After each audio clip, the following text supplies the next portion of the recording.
So first of all, thank you very much for this kind invitation. And it's a great pleasure to speak with you today about the predictors of Duchenne cardiomyopathy. So I'm really impressed by the incredible work carried out by the World Duchenne Organization and how successful this conference has been. As you all know, the heart is the major concern for patients with Duchenne muscular dystrophy. And that's why predicting the presence and severity of cardiomyopathy is such an important question, both for clinical management and for clinical research, because improving the prediction of disease progression at the cardiac level can help offering closer monitoring and potentially strengthen therapeutic strategies. But it's also important in a clinical research perspective, because in future trials, it's important to improve our inclusion criteria and to ensure a greater population homogeneity, which can help increasing the likelihood to show potential effect of treatments. So as you know, there's typical cardiomyopathy pattern in dystrophinopathies, and more specifically in Duchenne muscular dystrophy, with a primary involvement of the cardiac muscle, high risk for dilated cardiomyopathy, myocardial fibrosis, and at some point, heart failure, which unfortunately still represents a really common cause of death in Duchenne muscular dystrophy.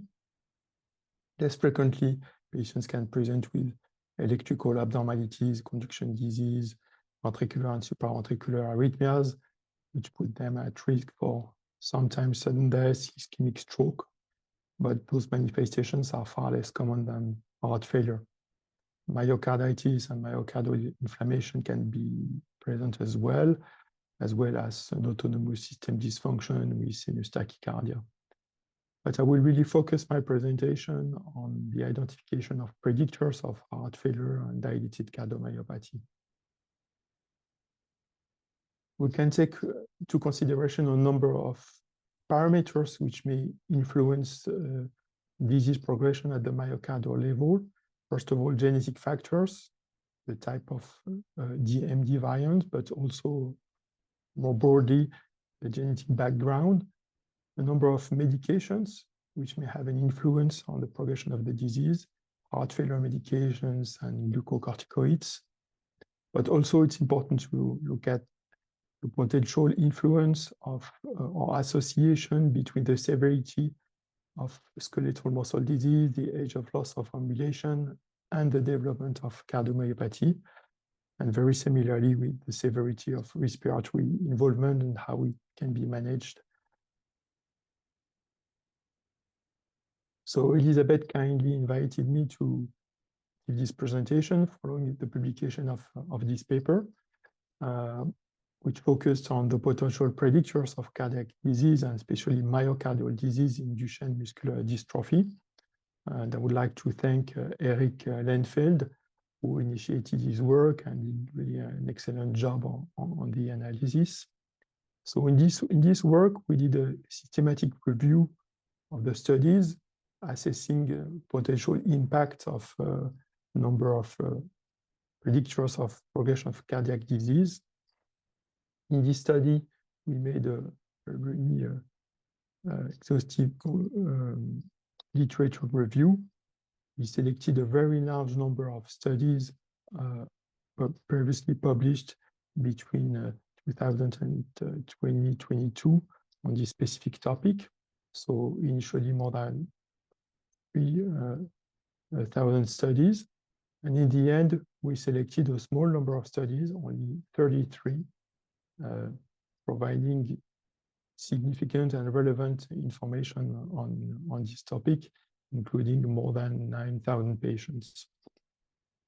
Each study was reviewed, and we tried to determine the certainty of evidence using what we call a grade framework, which is a kind of scale to quantify the level of evidence from very low to low for studies did not provide sufficiently reliable information to determine if a predictor may have a significant impact on myocardial involvement to moderate or high level of evidence.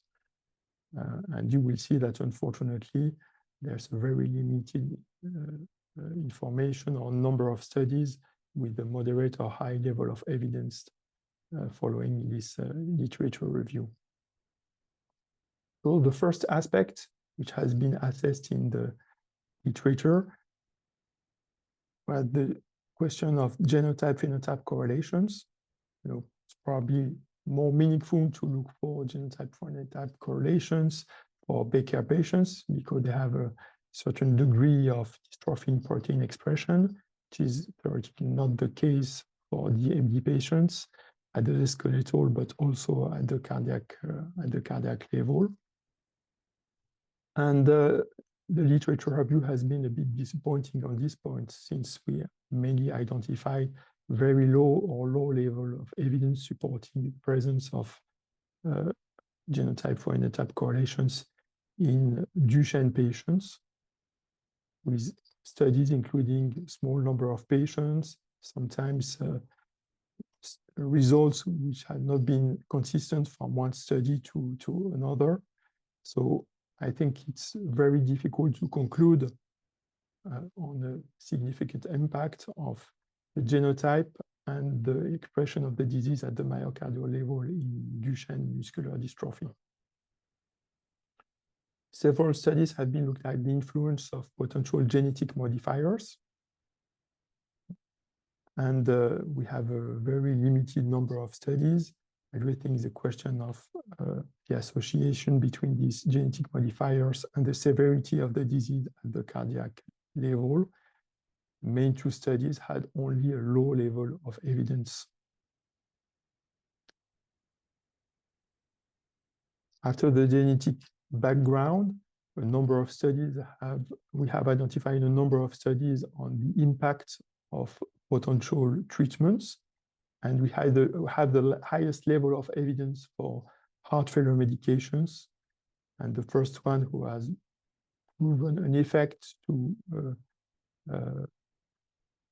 on the progression of the myocardial disease are ACE inhibitors. We have a single randomized trial published 20 years ago suggesting that ACE inhibitors used prophylactically in kids who still have a preserved ejection fraction was associated with a low risk for diabetic cardiomyopathy after 5 years of treatment and low risk for severe heart failure and an improved survival after 10 years of follow-up. These results have been confirmed by the analysis of observational data. Recently, we analyzed data from our French registry on dystrophinopathies. We had at that moment several hundred patients with Duchenne muscular dystrophy, and we made a very similar observation that patients treated prophylactically had a lower likelihood to develop severe heart failure and improved survival. And the amount of benefit was the same in patients treated or not treated with glucocorticoids. We also have a reasonably high level of evidence supporting positive impact of eplerenone, which is a mineralocorticoid receptor antagonist, with a randomized trial published in Lancet Neurology showing that kids with a preserved cardiac function who had evidence of fibrosis on MRI had been treated with ACE inhibitors or ARBs at a lower likelihood to have a reduction of their ejection fraction. We have reasonable evidence supporting potential beneficial effect of beta blockers, mainly observational studies showing consistently a potential impact with the lower progression of cardiac dysfunction. And we have a number of randomized trials, only 2 published at the moment when we conducted this meta-analysis, and more recently 2 studies which have been completed and should be published really soon. But unfortunately, those studies have been negative trials probably also because investigators has been facing major difficulties to enroll patients, and those studies probably lacked sufficient statistical power to show an effect. We have a high level of evidence supporting cardioprotective effects of glucocorticoids with patients treated having a lower risk to develop dilated cardiomyopathy and a lower risk to develop severe heart failure with an improved survival. It has been shown in a number of analysis of observational data, mainly retrospective, but in one study, a prospective study. But all studies consistently showed pretty much the same positive impact of glucocorticoids on cardiac function. And we do not have clinical evidence supporting an effect of other heart failure medications, which are currently under investigation preclinically or clinically in Duchenne muscular dystrophy. We looked at studies assessing the correlations between muscle strength and the progression of myocardial dysfunction, and we had a very limited evidence with one single study suggesting potential association between the severity of skeletal muscle involvement and the severity of cardiac dysfunction measured using fractional shortening, a single study with a very low level of evidence. Quite recently, our colleagues and friends from Newcastle have published an interesting study showing that globally, patients with the most severe